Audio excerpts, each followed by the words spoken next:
What is up guys, MKBHD here. So I got kind of curious with seeing all these videos in my sub box over the past couple months of people getting taken to Chicago to test 5G and doing all these crazy speed tests. But then I started to notice they all sort of have a couple things in common, but really it was just getting me curious about the whole thing. So I bought a 5G phone and then I drove to the nearest 5G city and I tried it for myself. So this is my new $1,600 Samsung Galaxy S10 5G on Verizon. And so the crew and I drove from the studio to the nearest 5G city, which is Providence, Rhode Island. So for those unfamiliar, a brief explainer. What is 5G? Well, we all have 4G now. 5G is the 5th generation of wireless network technology. And so all the big carriers are working on building out their 5G networks right now. Verizon, AT&T, Sprint, we're all working on 5G. The main theme of 5G is, again, speed. Every new generation of the wireless networks are significantly faster and more capable than the previous. Some of you may remember the old and very slow 2G and 3G and how much better 4G is than those. 5G represents another step forward. So to take advantage of 5G, you need a 5G device with 5G radios and a 5G network. So for me, that's the Galaxy S10 5G. And it's Verizon who's building up their 5G network in certain cities, one location at a time. So you can't just get a software update to a 4G phone to just enable 5G. That's right. I'm talking to you, AT&T. Changing people's status bars to say 5GE when it's really just 4G. It's stupid, it's basically a lie. You're kind of trying to trick people into thinking they got 5G. 5GE is not 5G. It's still 4G. It's really a shame. Anyway, 5G is built on what's called millimeter waves. It's a new section of very high frequency spectrum, upwards of 20 gigahertz, all the way to near 96 gigahertz. But the catch is, the higher the frequency of any wave, the lesser the range. Like, that's just the truth on paper. So for the same reason 5 gigahertz Wi-Fi doesn't travel as far as 2.4 gigahertz Wi-Fi, the same reason microwaves don't cook things on the other side of the glass wall, that's the same reason 5G doesn't travel as well through the real world. So millimeter wave's biggest problem is that even if you're standing pretty close to the node, like a couple hundred feet away, it only really travels well within direct line of sight. So things like trees and walls and buildings block and disrupt the high frequency signal, even if you're still close to it. I've heard even that rain in the air could potentially be a problem.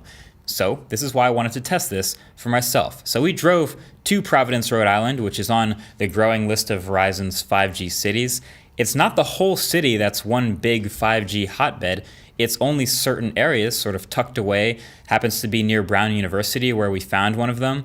And we found it by finding one of these. This is a 5G node, or 3 nodes to be specific, at the top of a light pole. You could tell because it said Verizon right on the pole, and because if you stand right next to it with a 5G phone in your hand and run a speed test, the results are just absolutely ridiculous. The 4G in the notification bar switches to indicate 5G, and you open up your app of choice and run a speed test, and I'm seeing easy 700, 800, 900, often well above 1,000 megabits per second download. Highest result I actually saw in my personal testing was 1.9 gigabits per second, briefly from fast.com. That's just hilariously fast. Like, you could almost use your whole data cap in a minute. Dreamlike speeds. Very, very nice. Of course, you want to see what this type of speed is actually good for other than a speed test. So YouTube videos just played instantly without any buffering in HD. I could fast forward right off the bat, no problem. Web browsing, of course, would be super fast. Hopping into the Play Store to download a gigantic game like PUBG Mobile, progress moved pretty fast. Not like a blink of an eye and it's done, but still miles better than it would be on LTE. The Fortnite downloader progressed faster than the Fortnite installer would have, meaning it's crazy impressive. And downloading an entire Stranger Things episode from Netflix in HD on this phone took about 4 seconds. So you could grab a whole season in probably like 30 seconds if you wanted to, which is, again, absolutely ideal. But again, here's the thing. This is all while standing like right next to the tower with a direct line of sight, perfectly ideal conditions, great weather.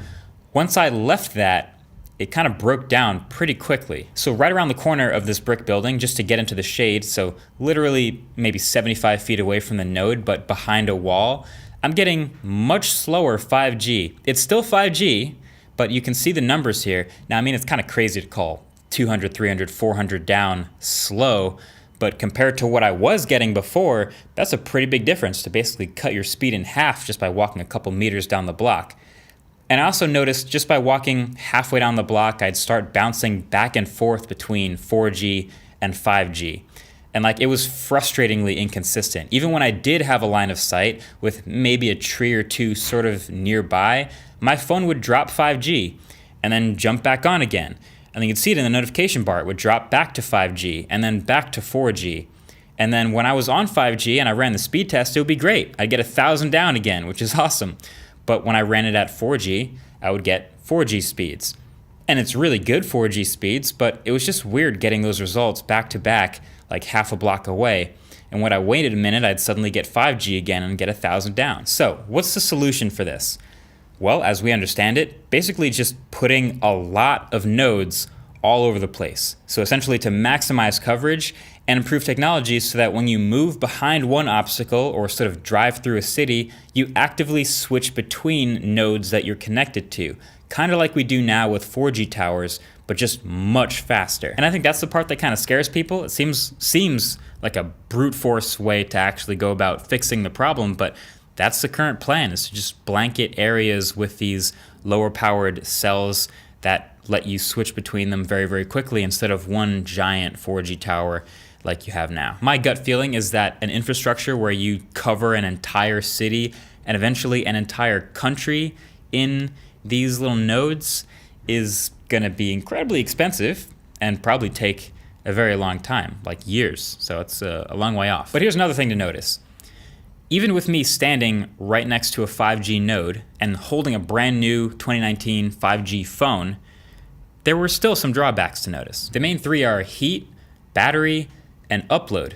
So for one, the upload appears to still be happening at 4G speed, even when I'm connected to 5G. I never broke 100 megabits per second up in all my testing, which is still a great speed, but my dream of uploading an 8K YouTube video in like 5 seconds or going live streaming high resolution VR or something like that are not possible at all yet.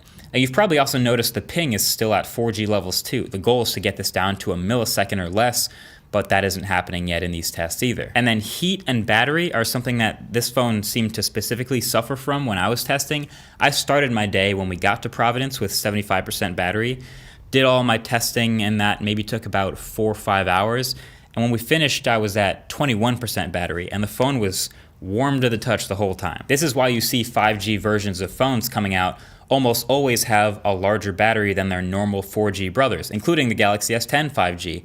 And the phone getting warm during the testing too, when I wasn't even gaming or doing anything graphically intensive, just watching some YouTube videos and download tests, was a little concerning. So the bottom line, 5G is like folding phones right now in 2019.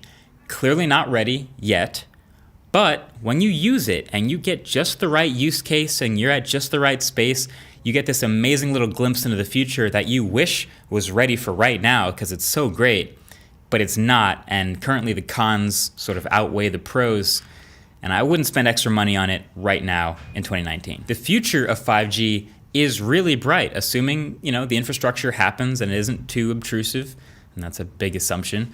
But then we're talking virtual reality streaming and networks of autonomous cars that are all internet connected and talking to each other. And maybe even think about remote surgery with a 5G connected robot in one country, with a doctor over here and a patient in another country, and everything just working seamlessly. Like all this super high bandwidth, low latency stuff. Maybe the end of video buffering altogether all seem possible. But as of right now, in 2019, it just isn't ready yet. But I'm super ready for when it is. Either way, thanks for watching.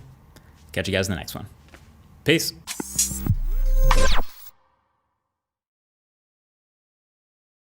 Big thanks to NordVPN for sponsoring this video.